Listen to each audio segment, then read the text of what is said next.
জুলাই গণঅভ্যুত্থানে চট্টগ্রামে ৯ জন নিহতের ঘটনায় গ্রেপ্তার চট্টগ্রামের সাবেক এমপি এবিএম ফজলে করিম চৌধুরীকে জিজ্ঞাসাবাদের অনুমতি দিয়েছে আন্তর্জাতিক অপরাধ ট্রাইব্যুনাল।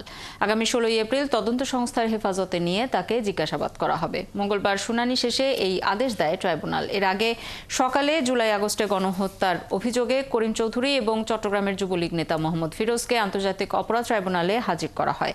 গেল ১৬ ফেব্রুয়ারি ফজলে করিম চৌধুরীকে জুলাই আগস্টে গণহত্যা সহ মানবতাবিরোধী অপরাধের অভিযোগে গ্রেপ্তার দেখিয়ে কারাগারে পাঠানোর নির্দেশ দেয় আন্তর্জাতিক অপরাধ ট্রাইব্যুনাল। সেদিন পরবর্তী শুনানির জন্য আজকের দিন ঠিক করা হয়।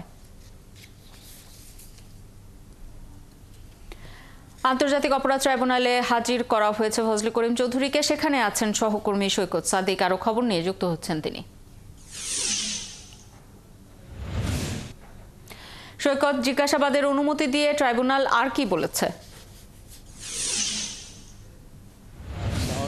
আজকে এই জুলাই গণহত্যার যে মামলা সেই মামলার একজন গুরুত্বপূর্ণ আসামি রাউজানের যে সাবেক এমপি ফজলে করিম চৌধুরী, তাকে কিন্তু সকাল 10:15টার দিকে হাজির করা হয় এবং আজকে তাকে দ্বিতীয়বারের মতো ট্রাইব্যুনালে নিয়ে আসা হলো। প্রথমবার যেদিন নিয়ে আসা হচ্ছিল তাকে এই মামলায় গ্রেপ্তার দেখিয়ে কারাগারে পাঠানো হয় এবং এই মামলায় কিন্তু আরও অনেক গুরুত্বপূর্ণ আসামি রয়েছে। যেহেতু রাজধানী ঢাকার পরেও চট্টগ্রামেই বৈষম্য বিরোধী যে আন্দোলন হয়েছে জুলাই আগস্টের, সেই সময় আসামিদের প্রসিকিউশনের পক্ষ থেকে বলা হয় সেই সময় যে আন্দোলন দমনের জন্য তখন ছাত্রলীগ, যুবলীগ বা আওয়ামী লীগের যে ক্যাডাররা তারা যে মিছিলের উপর অস্ত্রধারীরা গুলি চালিয়েছিল এবং সেই সময়কার ঘটনার নির্দেশদাতা হিসেবে এই রাউজানের যে এমপি ফজলে করিম চৌধুরীর নাম রয়েছে।